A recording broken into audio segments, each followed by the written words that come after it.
Welcome to Profile TV. Watch life and ministry. Join us in a journey of life and ministry. Subscribe and like Profile TV. Kama uko na yetu ndani, subscribe sahi. Kwani iko nini?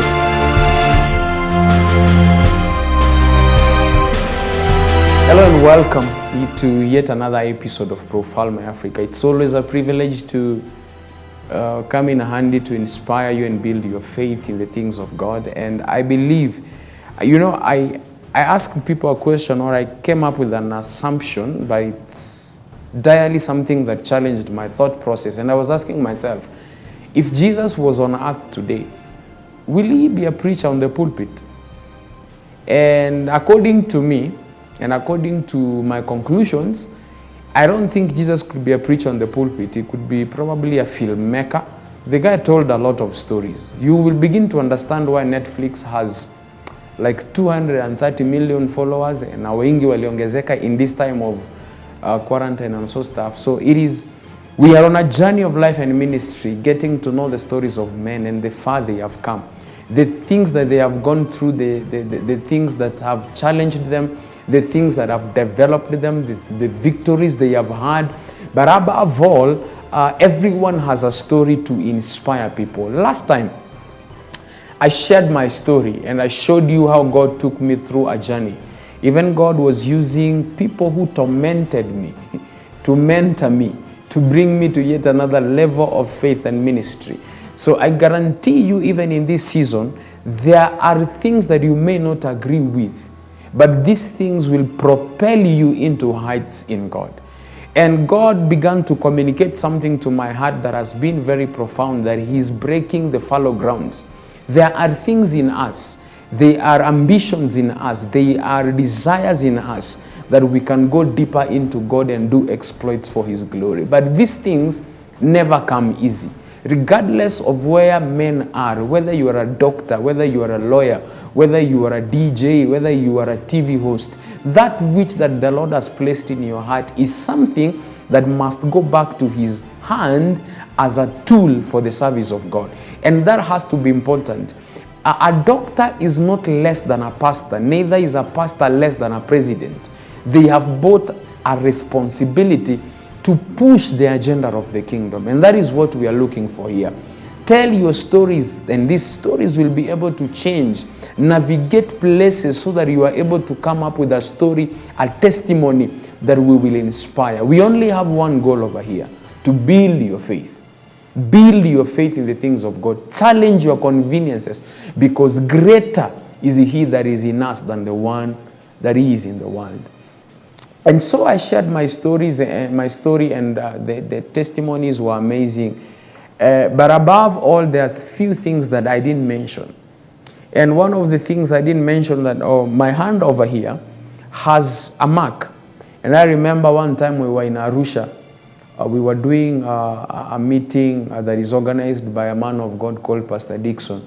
The man of God is graced. He gathers over 15,000 students across the nation of Tanzania. And when we were lifting off the generator from the lorry, the generator caught me in between two metals, and I almost lost my hand. The testimony that I want to share is the generator was worth 500 kgs. If you guys know a Nissan, half the weight of a Nissan on my hand, in between a metal below and the generator above. The kind of weight that thing had could have crushed my hand with its bones, and nothing could have remained. Yeah, it was that serious. And so I was stitched like 8 times on my hand. But the most interesting thing is when I went to hospital in Tanzania, the patient that was ahead of me goes into the doctor and comes back dead. So I'm hurting over here, and the next thing I'm seeing is a dead man coming out of the doctor's office. It really got to me, but God got to preserve me. So the doctor that stitched my hand did not do a very good work, because my finger could not flip all the way. So I came back to Nairobi. When I came back to Nairobi and went to Karen Hospital, the nurses told me that they have to remove the stitches and stitch me again. And I began to ask myself, maze sikuwa dunda. I was not somewhere doing crazy stuff. I was in the field, laboring for the sake of the kingdom. And here, I have to go through this kind of a pain. And I remember I told the nurse, remove the stitches and let my hand be, because I'll have to deal with the one who sent me to the field. And for almost a month, I could not fold my finger, kabisa, because it could not fold, kabisa. It was too painful. I could stretch the places where I was stitched and the wounds had not healed very well. And in a month, my hand was fully functional and was very, very, very, very fully working. What did I want to say? I wanted to say that there are marks in ministry. There are marks you bear as a proof of what God has done and the sustainment of His grace. I tell you the truth, I cannot explain today how I didn't lose my hand or my bones. I can't. No bone broke, no vein busted. I don't understand even today. I know even my friend Tobias from Tanzania, when he listens to this, he will tell you, he did not even think that my hand could have survived. But when you are in the King's service, there is a kind of unmeasurable protection that He works around you that is unexplainable. And so let me encourage you, continue to pursue God. There are so many people who know things about God, and they have said a lot of things about God. But it is a whole different thing when you have learned things and when you have become those things. There is a place in me right now that is convicted. That which Paul says that I am fully persuaded. I can't right now question whether there is God or not. Whatever I go through, I am not in a place to ask whether God is there or not. I don't have a place of doubt that God is there. The only thing I ask myself, what is it that God is communicating to me? And even in these times, regardless of the places where we have been, regardless of the places where we will be, because truthfully I say to you that in this dispensation, God is going to separate the people who serve Him and those who do not. Wickedness will rage as much as righteousness will rage. But above all, we know that because we know that we have believed in Jesus Christ and He is true. One of my mentors one time sent me a text and he told me that I should serve God. And if I ever get an opportunity to preach to people or stand in front of people, that the only thing that I'm mandated to do is to give them Jesus. That thing did not make sense then, but it makes sense now.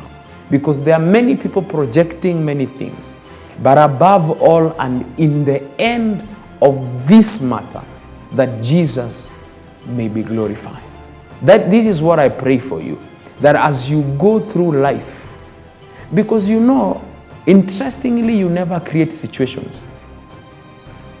You walk into life and you find situations. And you choose whether to stay on the situation or you walk past it and leave it there. And that is the most interesting thing about life. Situations, issues, things will come. They will come.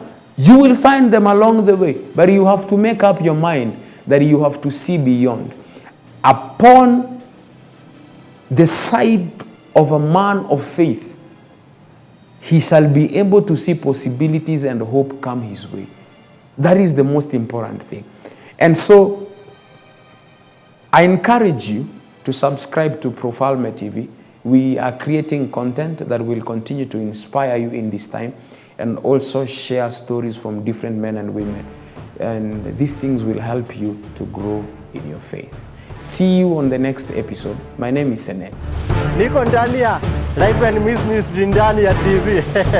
Kama unataka kujua everything yenye ina happen hapa, subscribe hapa sasa.